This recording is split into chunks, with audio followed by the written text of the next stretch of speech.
अपनी शादी तुड़वाने के लिए दुल्हन ने अपने ही भाई का कत्ल करवा दिया। नमस्कार, मैं हूं नीरा माटा और इस समय आप लाइव तस्वीरें देख रहे हैं टिप टॉप हरियाणा के माध्यम से। एक किसान के घर में एक के बाद एक 5 बेटियां पैदा होती हैं। लगातार भगवान से मन्नतें मांगी जा रही थी, भगवान के आगे प्रार्थना की जा रही थी कि काश एक बेटा भी हो जाए। और काफ़ी सालों बाद जाकर किसान के घर में एक बेटा पैदा होता है और उसका नाम प्यार से वो लल्लू रख देते हैं और उसका असली नाम होता है विनोद। 5 बहनें अपने छोटे भाई को बेहद प्यार करती थी। 10 साल की उम्र हो चुकी थी, 10 साल गुजर चुके थे, बहनें भी बड़ी हो गई थी और एक बहन की शादी हो गई थी, दूसरी बहन की शादी का दिन था। लगातार सारे उसे काफ़ी ज़्यादा प्यार करते थे क्योंकि एक तो घर में लल्लू सबसे छोटा बच्चा था और दूसरा बहुत ही मिन्नतों के बाद, मन्नतें मांगने के बाद लल्लू पैदा हुआ था।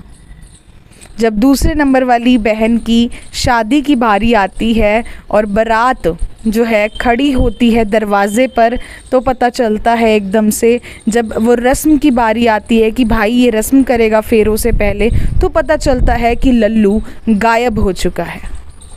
उसे ढूंढने में सब इधर उधर लग जाते हैं और बारात वगैरह सब, बारात का किसी का भी जो है बारात की तरफ ध्यान नहीं रहता।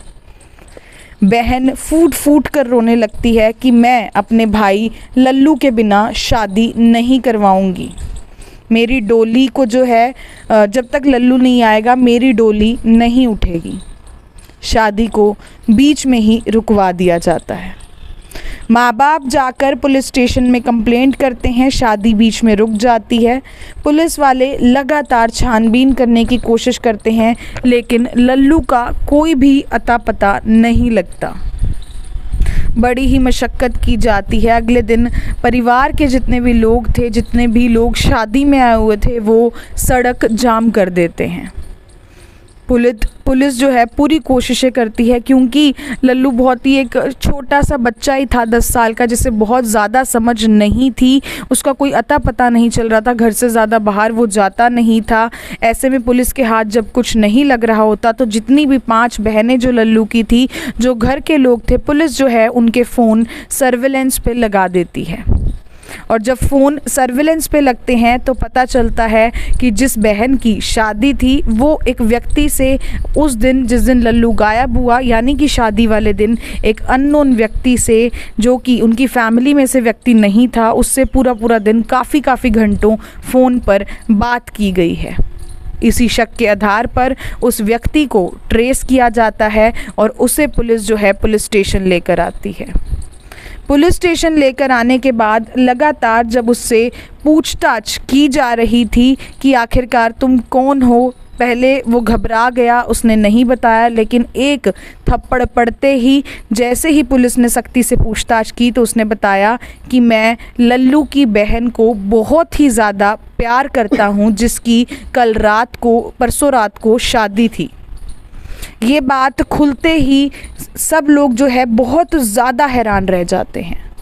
दोबारा से उसे रिमांड पर लिया जाता है। 3 दिन बीत चुके थे लेकिन अभी तक लल्लू का कोई अता पता नहीं था। और इतने में कुछ लोग जो है एक नहर के पास से जा रहे थे और देखते हैं कि वहाँ से काफ़ी ज़्यादा स्मेल आ रही थी। जैसे ही वो पास जाकर देखते हैं तो उन्हें दिखता है कि लल्लू की डेड बॉडी वहाँ पर पड़ी हुई है। लल्लू की डेड बॉडी को पोस्टमार्टम के लिए भेजा जाता है और पता चलता है कि किसी ने इसका गला दबाकर हत्या कर दी है। जैसे ही लल्लू के घर वालों को बुलाया जाता है, सारे घर वाले, उसकी वो बहन जिसने शादी रुकवाई थी, जिसने अपने पिता को ये कहा था कि मैं अपने भाई के बिना शादी नहीं करूँगी, जो फूट फूट कर रो रही थी, वो भी उस समय वहाँ अपने भाई की डेड बॉडी देखकर दोबारा से रोने लगती है। और दूसरी ओर पुलिस जो है उसी बहन के प्रेमी तक पहुंच चुकी थी। जब प्रेमी का रिमांड लिया गया तो उसने बताया कि किस तरीके से मैं लल्लू की बहन से काफ़ी ज़्यादा प्यार करता था और लगातार मैं उससे ये बात कहता था, लेकिन शादी की जब भी बात आती थी तो वो कहती थी कि मैं क्या करूं, मेरे घर वाले मेरी शादी कहीं और कर रहे हैं। और बारात के दिन भी जब मैं उससे मिलने गया, उससे बात करने गया कि तुम प्लीज़ यहाँ शादी मत करो, तो उसने कहा लेकिन तुम्हें इसके बदले कुछ ऐसा करना होगा जिससे ये शादी खुद ब खुद रुक जाए। वो बैठकर एक प्लानिंग करते हैं। लल्लू की वही बहन जो रो रही थी, जो फूट फूट कर रो रही थी कि मैं अपने भाई के बिना शादी नहीं करूँगी, वो बैठकर प्लानिंग करते हैं कि लल्लू का जो है किडनैप कर लो, क्योंकि अगर लल्लू नहीं होगा तो शादी अपने आप रुक जाएगी, क्योंकि लल्लू सबका बहुत ही ज़्यादा चहेता था। उसका प्रेमी उसी तरीके से लल्लू के पास जाता है। वो अपने प्रेमी को पहले ड्रिंक वगैरह करवाती है बिठाकर, उसके बाद खुद शादी के लिए तैयार होने पार्लर चली जाती है। इतने में उसका प्रेमी लल्लू के पास जाता है। लल्लू एक बच्चा था, उसे एक गिफ्ट का बहाना लगाकर कि मैं तुम्हारे लिए एक बहुत प्यारा सा गिफ्ट लेकर आया हूँ, चलो मेरे साथ, लल्लू को अपने साथ हाथ पैर बांध कर ले जाता है। थोड़ी देर बाद अगले दिन सुबह, जैसा कि इधर इन लोगों ने कंप्लेंट कर दी थी और लगातार लल्लू को ढूंढा जा रहा था, ऐसे में उसका प्रेमी जो है वो डर जाता है और वो कहता है कि भाई अब मैं इसका क्या करूं, ये मुझे देख चुका है, ऐसे तो मेरी पोल खुल जाएगी कि इसकी किडनैपिंग मैंने की थी। उसकी बहन शादी रुकवाने में तो कामयाब हो जाती है, लेकिन उसका प्रेमी उसे वहीं पर गला दबाकर मार कर फेंक देता है। किडनैपिंग से शुरू हुई ये वारदात जो है अब कत्ल तक पहुंच जाती है। अब उसका प्रेमी अपनी प्रेमिका को फ़ोन करता है, यानी कि लल्लू की बहन को फ़ोन करता है कि जैसा तुमने मुझे कहा था मैंने वैसा तो कर दिया, लेकिन अब तुम किसी भी तरीके से इस शादी को रुकवा लो। ये सुनकर वो जो है अपने पिता से कहती है कि पिताजी मैं अपने भाई के बिना शादी नहीं करूँगी, और वो शादी रुकवाने में कामयाब हो जाती है।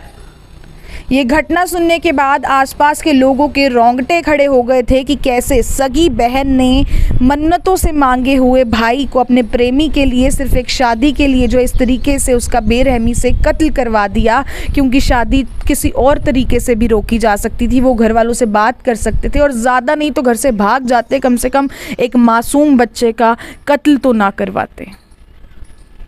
ये कहानी है यूपी के बांदा की।